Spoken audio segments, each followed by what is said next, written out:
para dónde cogí este ferry, pero había que cogerlo a algún lado.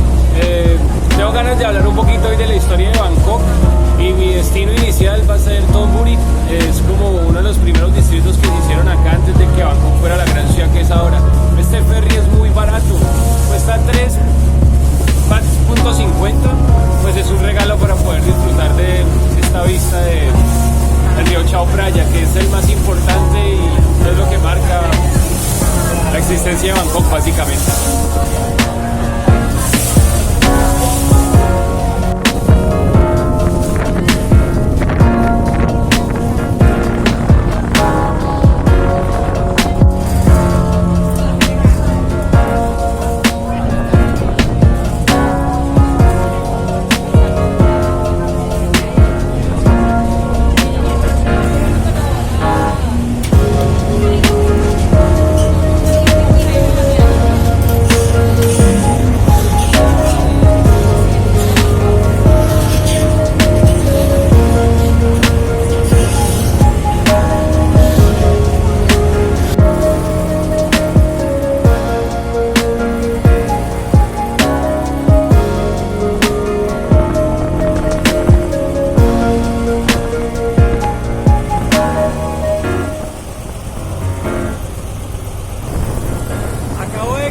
De ferry a uno que me puede dejar más cerca donde voy realmente. El tiquete sigue siendo de lo que les decía, 3.5 bahts, y realmente nadie me pidió más plata como por llegar o por bajarme. Vamos a ver si al punto de llegada me piden algo más de billete.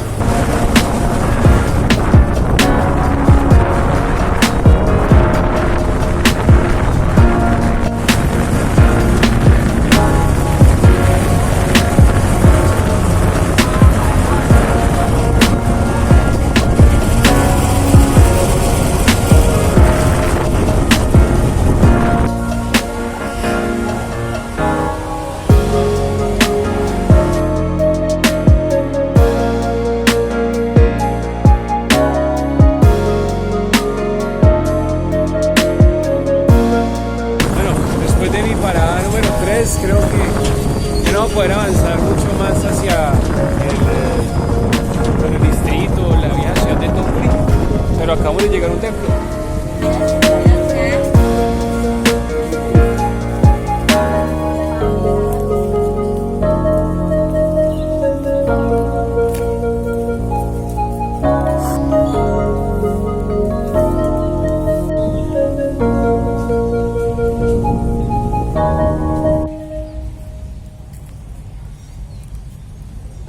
Hay que mencionar un poco la situación general étnica de Tailandia antes de que se configurara el imperio de Siam.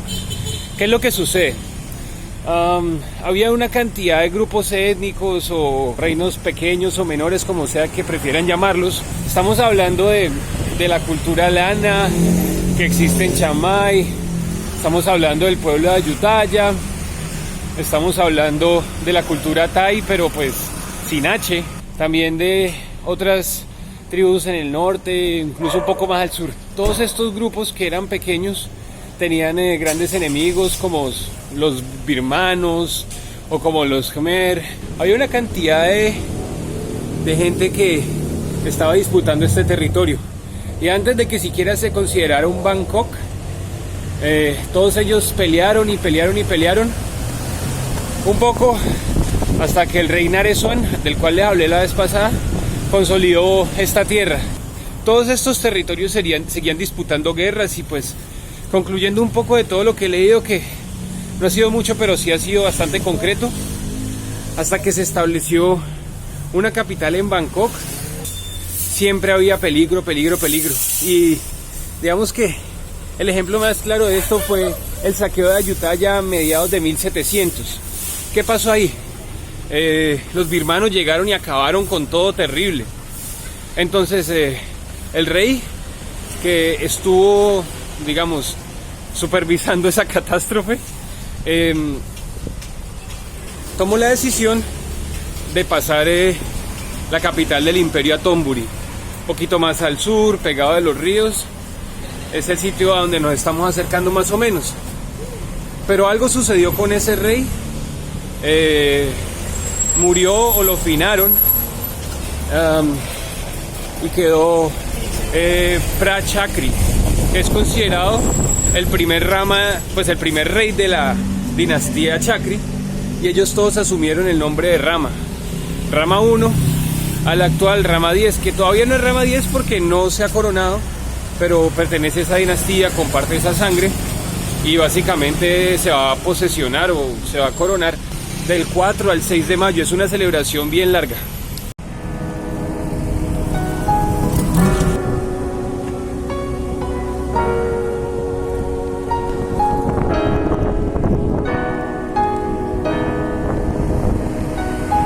Ya estoy mucho más claro de que estamos en Thonburi. Recuerden que les estaba hablando de este rey al cual le tocó pues vivir el saqueo de Ayutthaya y la mortandad que hubo.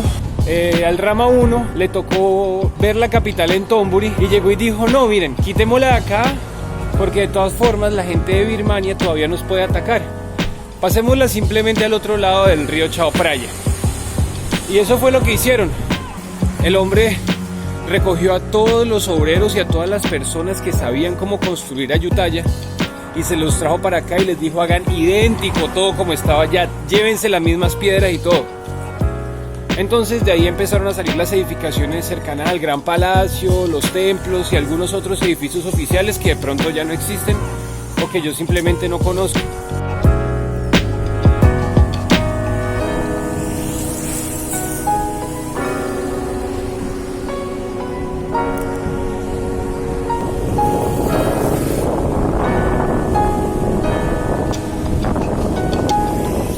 Otra de las razones por las cuales decidí venir a Thonburi fue eso que vieron.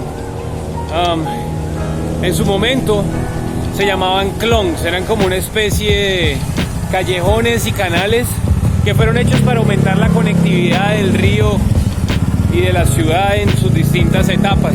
Estos clongs se convirtieron en algo vital para el crecimiento de Bangkok como ciudad.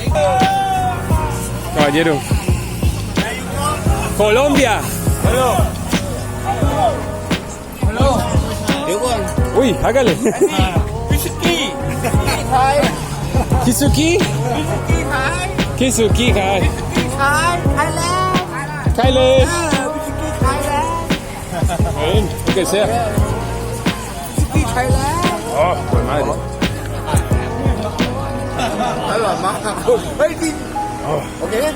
No, prego. Muito. Gokung Cab. Tika, Gokung Cab.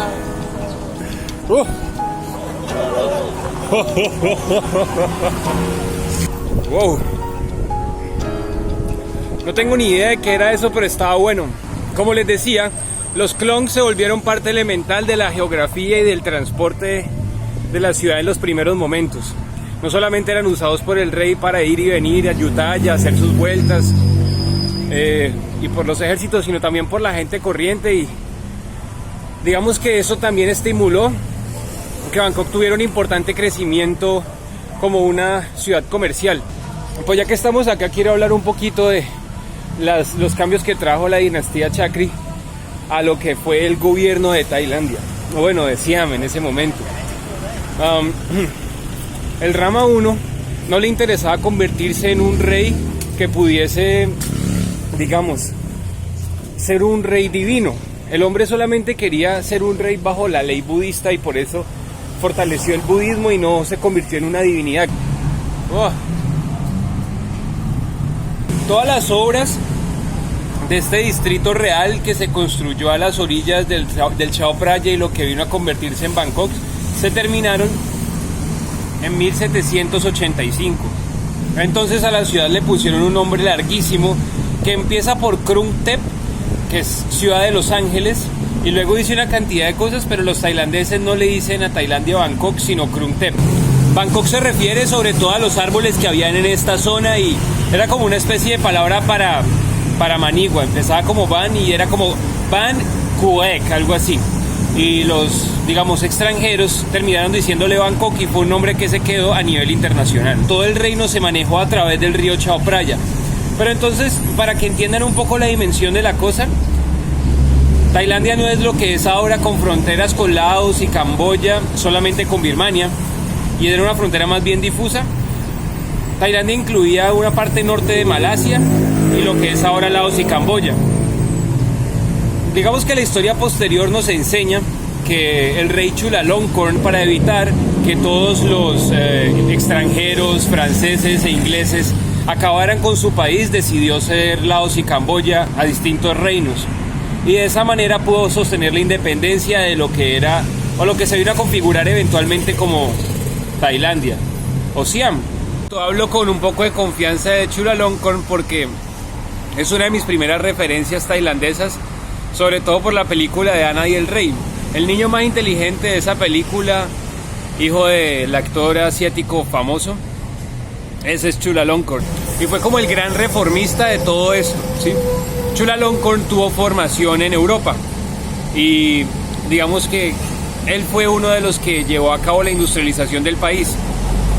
Una industrialización que hizo que Tailandia no se quedara atrás nunca respecto de otros poderes asiáticos y mantuviera además relaciones internacionales vitales, no solo para mantener su independencia, sino para configurarse como un reino que sigue siendo poderoso hasta el sol de hoy. Pero poco antes de que el rey Chulalongkorn marcara la gran influencia europea en todo este territorio, ya los tailandeses estaban haciendo algunas concesiones más allá. Aparte de todos los tratados comerciales que se firmaron eventualmente con Europa y Estados Unidos, que marcaron el fin de una larga influencia de China en toda esta región, digamos que aquí se entendía la necesidad de algunos cambios importantes. El rey Rama IV permitió y digamos que facilitó el cierre de algunos canales eventualmente para transformarlos en vías aptas para los caballos, y creo que eso habla de una voluntad de hacer buen negocio, de no hacer que las brechas sean tan fuertes entre las personas de acá y los extranjeros occidentales o farangs. Sin embargo, el mismo Rama IV del que les estoy hablando fue bastante cauteloso a la hora de aceptar todo lo relacionado con el progreso, y dijo, y creo que con mucha sabiduría le dijo a su pueblo en algún momento, que si bien podían aceptar los progresos desconocidos o conocidos que hubiera por parte del mundo occidental, siempre fueran cautelosos y nunca se olvidaran de su propia cultura. Tailandia jamás fue un estado colonizado por nadie. Aparte de todos los tratados comerciales y todo eso, nunca fue colonia, nunca rindió tributos. Hubo influencias de China, de Birmania y de muchos otros reinos cercanos, pero digamos que por cuestiones geográficas, sobre todo por la presencia del Golfo de Tailandia y el poco poder de los navíos que había por acá, no fue posible una invasión por mar. Entonces, por ese lado, digamos que siempre hubo un fuerte sentido de independencia y de libertad por parte del pueblo thai.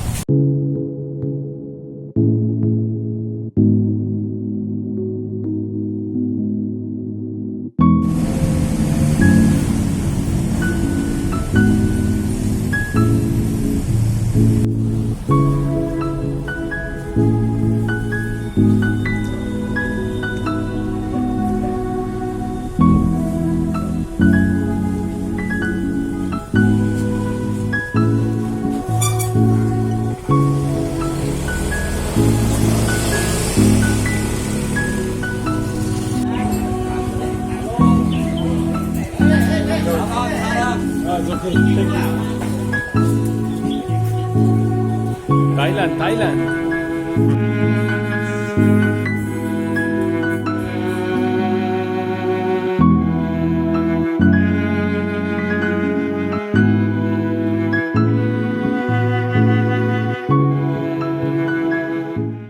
Tiene que haber un homenaje al rey que se inventó que Thonburi podría ser la capital.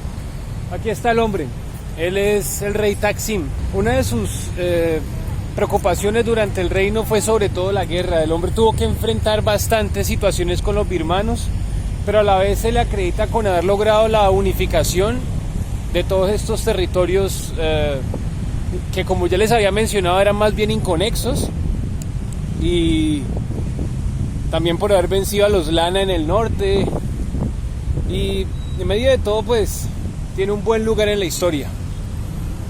El el rey Taksim, como lo pueden ver aquí claramente, un guerrero. Y aquí hay gente que le está rindiendo un debido homenaje. Mis respetos para el rey que pues, finalmente dejó cosas bonitas en Tomburi, imagino yo.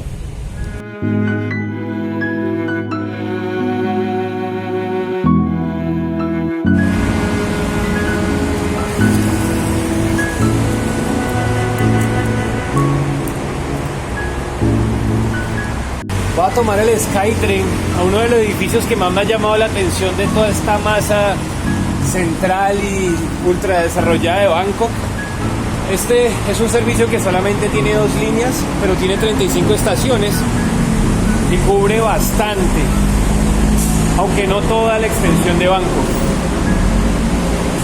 Y nos vamos a bajar unas 4 estaciones después en Sarusak para ver un edificio espectacular. Ah, mira, la estación se llama Wongmyanyai. Pues en el Skytrain te dan tarjetas magnéticas, pero no se parece a nuestro sistema masivo. Bueno, primero, el Skytrain es un nombre casi que no oficial. Se llama BTS, Bangkok Mass Transport System. Y te cobran por la extensión que vos digas que vas a tomar. Entonces, ya veremos cuánto es por estas 4 estacioncitas. Miren la caja. Ya me dieron mi tarjeta. Y miren. Welcome. I have to show my bag. Tengo que mostrar mi bolso. Thank you so much. Y bueno, National Stadium, Surasak. Nosotros estamos aquí. Y me cobraron 44 watts, no, 26 watts. Bueno, en pesos sería como 2.000 pesos, algo así, 2.400 pesos.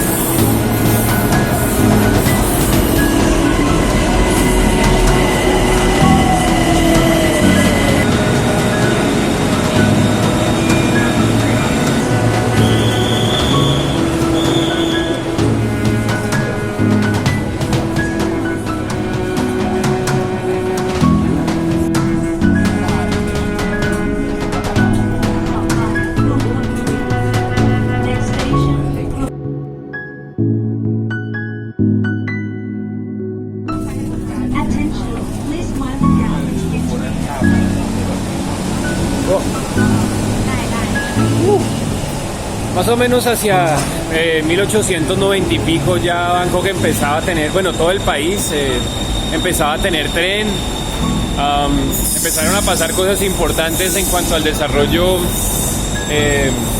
¿cómo decirlo?, económico de esta nación, y mucha gente empezó a tener el dinero suficiente para empezar a mandar a sus hijos a estudiar por fuera. Se estaba cansando el país un poco del gobierno no democrático, la democracia más bien restringida. Un grupo de 3 personas que se educaron en Europa, siendo el más importante de ellos el señor Fibul, que se convirtió luego en primer ministro, empezaron a formar un partido, una especie de resistencia. Digamos que la gente de acá empezó a creer que era posible tener un gobierno elegido por ellos mismos. Esto jamás iba a acabar a la monarquía. ¿Cuándo devuelve la tarjeta? Vámonos. Entonces este señor Fibul y otras 3 personas empezaron a crear una especie de partido de manifestación popular, alguna cosa por el estilo, y con la ayuda del rey del momento fue posible que se consolidara una especie de monarquía republicana por acá. Pero pues el señor Fibul con el tiempo empezó a tener como ciertos cuentos con el autoritarismo y de alguna manera también le tocó bailar con la más fea, ¿no? A Fibul le tocó la Segunda Guerra Mundial y el hombre tuvo que aceptar que entraran los japoneses a funcionar en bases militares acá. Eventualmente se acaba la guerra y a Fibul lo exilian a Japón. Y después de un tiempo el hombre vuelve, mata a una gente, pues hace como unas alianzas con el ejército un poco malucas. Y después de eso lo vuelven a echar. Y digamos que sigue una una transición con una junta militar. Y más o menos se acaba esa junta militar después de un tiempo. Cerca de los 90 se firma una nueva constitución que resulta ser un gran ejemplo de democracia para toda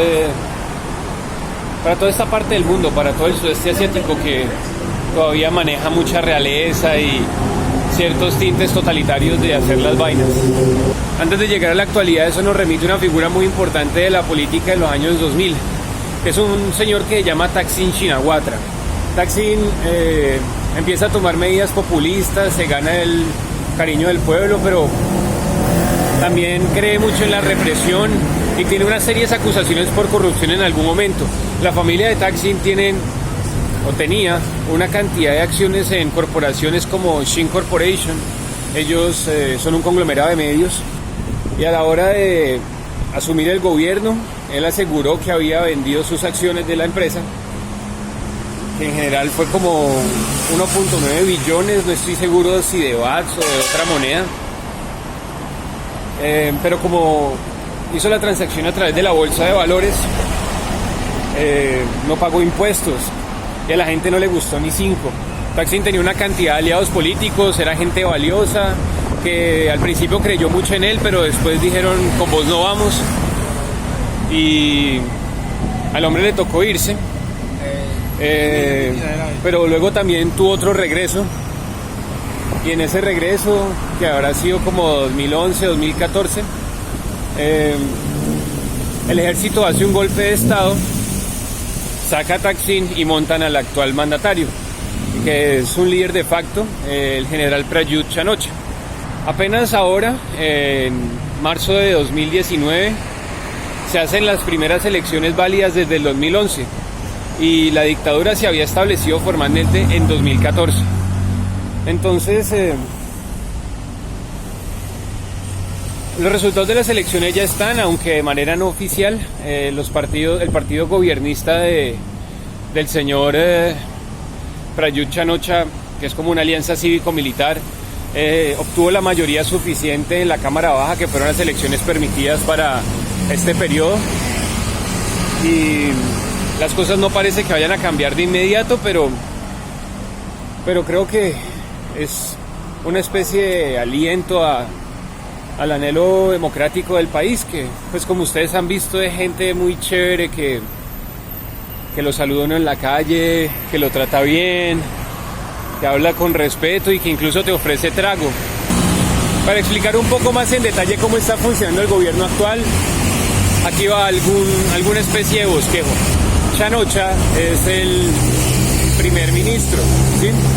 O quedó como primer ministro después del golpe de estado, pero como no ha habido ningún tipo de elección y las elecciones que ocurrieron se pospusieron bastante, hubo tiempo para que los militares cambiaran un poco la constitución. Entonces, como les estaba diciendo, la Cámara Baja fue la que tuvo las elecciones ahora, eran 500 personas, pero la Cámara Alta del Parlamento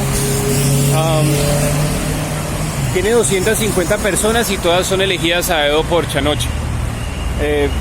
Tenía que ser una elección ganada bien por parte de la oposición, pero la alianza cívico-militar obtuvo una votación superior y no se consolidaron las mayorías. ¿Y por qué es importante esto? Porque si hubieran ganado una gran cantidad de puestos, ambas cámaras hubieran votado y en el mundo ideal de la elección hubieran tenido el poder para elegir a otra persona como primer ministro, pero igual las mayorías las controla esta alianza cívico-militar. Pero bueno, cabe mencionar que el señor Thaksin Shinawatra también sigue teniendo bastante poder y pues es una figura más bien cuestionable, más que un demócrata per se, y por lo que he leído también tomaba medidas bien populistas para sostenerse en el poder, y eso tampoco habría sido sostenible para el gobierno. Entonces pues supongo que Tailandia tiene que esperar para que haya un gobierno diferente.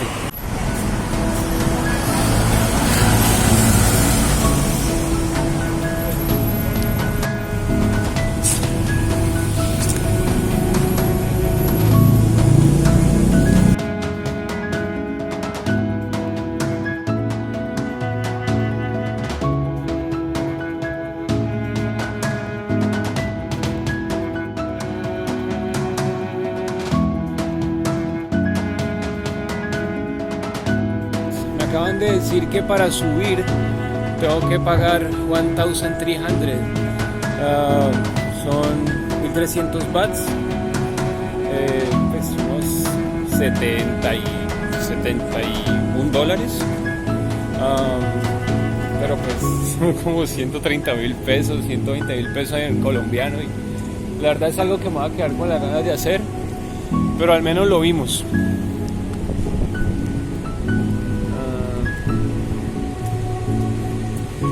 Y si querían saber de qué se trata Santísimo, es el negocio de una prima y de su esposo. Tienen puestos de arepas y chorizos en Cúcuta, son muy buenos. Entonces les recomiendo que vayan y les hagan el gasto. Espero que hayan disfrutado de la avenida. Bueno, este es el edificio Mahanakorn. Es el más alto de todo Tailandia. No me pregunten qué tan alto es, pero está increíblemente alto. Y sí, la verdad es que me aflojó un poquito las ganas de entrar solamente el precio. Entonces pues, gracias por acompañarme. Qué pena el coitus interruptus. Igual tampoco pensaba subir, pero habiendo visto la oportunidad. Sigan acompañándome, muchachos. El sueño millennial, por favor, el sueño millennial, háganmelo realidad.